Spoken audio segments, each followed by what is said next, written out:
ځواب به درته ووایي صاحب وبخئ تاسو خو د خپل نوم راته ووایه که نه. ما نوم علي محمد کرزی دی. ښه ډېر مهرباني صاحب. ډاکټر صاحب راجولي شاه خټک به تاسو ته د دې پوښتنې ځواب ووایي، صحیح ده؟ ډېر به ممنون شم. ډېره مننه وایورئ صاحب. ها دا ادب دا اصطلاح چې کومه ده دا ډېر ښه سوال وکړو د کرزي صاحب، او دا سوال اکثر راپورته کیږي ځکه چې زموږ په پښتني ټولنه کې هغه ادب چې کوم هغوی یاد کړو چې کوم د کشر و مشر او د یو اخلاقي لارو چارو کې موږ په کاروو هغه ادب ورته وایو، هغه هم شته دی. او بیا دا د لیک لوست کار چې کیږي دې ته هم ادب وایو. نو دې ادب ته دا اصطلاح له کومې راغله؟ نو زما په پوهه دا خو د عربي نه چې د دې د لیک لوست لیکلو لوستلو کار ته د دغه لکه ژبه د عربي ده، ضروري نه ده چې په عربي ادب کې یا عربي لیټریچر کې هم دې ته ادب وایي، هغه ځان ته یو خبره ده. خو دلته کې زمونږ د افغاني او د هند او د دې سیمې ته چې کله د عربي علوم راغلل، عربي علمونه چې راغلو پای کې یو علم چې کم دغه د لیک لوست علم دی یا فن دی، نو دا هم راغی. اوس دلته بله خبر را پیدا کېږي چې آرټ په انګریزي کې ورته وایي، هغې ته موږ په خپلو ژبو کې فن یا تاسو هنر ورته وایي. نو د هنر نو دا یو هنري یعنې هنري لیکنې چې کومې دي، یو خو عامې لیکنې دي، عامه ژبه ده، عامې خبرې اترې دي، یو هنري لیک دی. نو هنري لیک ته د ادب اصطلاح چې راغلی ده نو په هندي ژبو وړاندې اخیستې ده د عربۍ نه شاید. په دغه ادب چې دی دې ته په انګریزي ژبه کې لیټریچر وایي چې لیټر د لیکلو نه دی. د کرزي صاحب مطلب دا و چې دغه بنیاد د ادب چې دی دا په داسې زمانې په تحول او تکامل کې د کوم ځای نه را شروع شوی دی؟ نه بچ دا وایي چې کله مونږ هنري یا پښتو لیکنو لوستلو ته د ادب نوم اخلو، دا په کلاسیکي دور کې دی ته ادب نه وی، بلکې د کاظم خان شیدا یو شعر دی چې د هغې په تشریح او توضیح کې کله کله موږ دغسې راځو. هغه دا دی چې د تمامې پښتونخوا له شاعرانو د ادب په مقتضا د خان شرف دی، نه د افغان له شعرا په شیدا باندې دا شعر د کاظم خان شیدا سے دی، د افغان له شعرا په شیدا باندې د ادب په مقتضا د خان شرف دی. نو دغه خان او مطلب د خوشحال خان ته، نو دلته کې ادب راغلی دی. نو دا ادب یو د ادب د اخلاق او د کشر مشر تقاضا هم د ځکه چې دی نکو، نو ما ادب یعنی د ادب اخلاقي ادب په دې باندې مجبوروي چې زه وایم چې خان یا خوشحال خان زما هغه په ما باندې دغه شرف حاصل دغه معنی مخکې دی. خو زره خلکو وایي چې شاید دا ادب چونکې دواړه د ادبي شخصیات دي، د ادب سره تعلق دی، خو داسې هم نه ده. زما تر پامه ډاکټر صاحب لنډوم نو زما تر پامه د لیک لوست هنري لیک لوست کار ته په پښتو کې د ادب اصطلاح په شلمه صدۍ کې راغله. تشکر. السلام علیکم. د څیرو خاطرو پروګرام ته ستړي مشئ. السلام علیکم.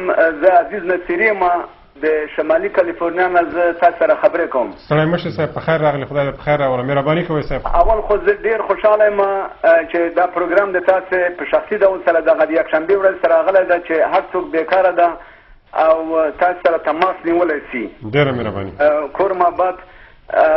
او بیا زه د پوه خټک صاحب نه یو پوښتنه لرم. اول دا خو موږ د افغاني کلتوري ټولنه کې دی زموږ میلمه و، موږ پوښتنې اکثره ځواب کړي دي، او بله دغه ځواب یې چې وویلې د ادب دپاره دا رښتیا باور کوي چې ما پوهنتون لوستی ده او دا ادبیات مې لوستي دي، ما ته هېڅ دغه جواب راته نه و، او زه په څومره ښه ډول سره دغه د ادب کلمه تشریح کړله چې دا اصلا هنري لیکنې دي چې دې ته ادب وایي، او ادب په عام ډول سره هم معنا که چې د ما دا مغز خلاص شو دغه دومره وخت تدریس کې ما دا نه و زده کړي او ډېر هم دا لوستي و خو متاسفانه دا معنا ما ته نن راته واضح شوله. زه یو پوښتنه د هغه صاحب څخه لرمه، د خټک صاحب څخه لرمه، چې دا ده چې دغه په کوزه پښتونخوا کې دغه لیکنې چې دي نه پوهېږم چې مبتدا او خبرې تغییر ورکوي. د مثال په ډول به زه یو ساده کلمه تحریک ازادي په یوازې دې چې ووایي د ازادۍ تحریک، او یا مثال په ډول بل یو فلم به دره خیبر، کلمې ولې د خیبر دره نه ویل کېږي، او بله مثلا د هغه ته وایي شهنشاه غزل، غزل شهنشاه، یا د سرحد بلبل سرحد بلبله نیول کېږي. دغه کلمات دي چې په ما ته لږ زره هغه راکول کېږي چې دا صحیح نه دي. د دې لپاره چې دا پښتو معیاري سي، فرق نه کوي چې په کوم ځای کې ویل کېږي، دا پښتو په شرق کې ویل کېږي، په غرب کې لر کې ویل کېږي، که بر کې، خو باید پښتو اساسي ډول سره ویل سي چې کوم شی اول راځي، مثلا موصوف مخکې راځي او که صفت مخکې راځي، دغه شان په پښتو کې باید دغه مراعات شي. دې څه کې ډاکټر صاحب درته وصلت تاسو څه نظر لرئ؟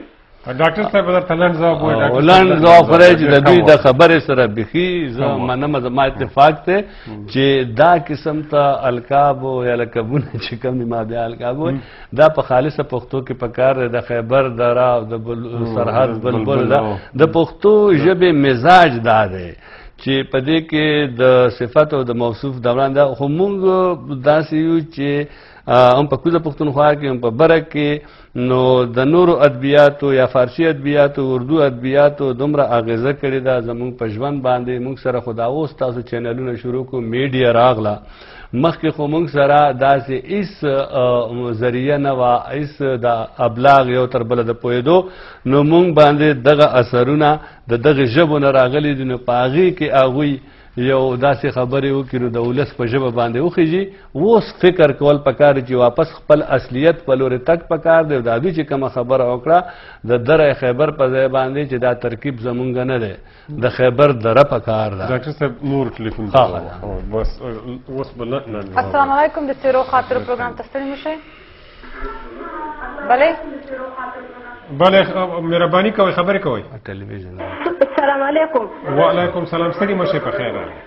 السلام علیکم. وعلیکم سلام ورندارې خورې، ستړي مه شئ، په خیر راغلی، خبرې کوه. ظاهره دی د جرمني نه مې زنګ وهلی دی. ستړي مه شئ، په خیر راغلی، خبرې کوه. وروره ستاسو پروګرام د اولین ځل دپاره زه ګورم، ډېر ښایسته او ښکلی پروګرام دی، واقعا زما ډېر خوښ شو. مهرباني ژوندی اوسئ. که ستاسو اجازه وي زه به یو شعر ستاسو د پروګرام د لارې واورم. مهرباني کوه. شعر نوم دی د ګلونو زنکدن. د ګلونو زنکدن دی دوزخي لارو کوڅو کې، د لونګو امیلونه دي پراته غرونو دښتو کې، طوفاني څلې ګرځېږي د پښتون غیرت د پاسه، پټ ټوړنې غوړولې همت غواړي په شملو کې، توره دوړه دوړېدلې ټول ګلان په سلګو سر دي، د خاپونو نښې ښکاري نن د حسن اننګو کې، دا غرور به ګونډه کېږي د مظلوم انسان په مخ کې، د ارشلان دې زور لیدی شي د بېوسو په اغو کې، تا په ظلم جوړ برجونه به پرېوځي چاودو پښو ته، دومره زور دومره قوت شته د بېوزلي زړه رګو کې.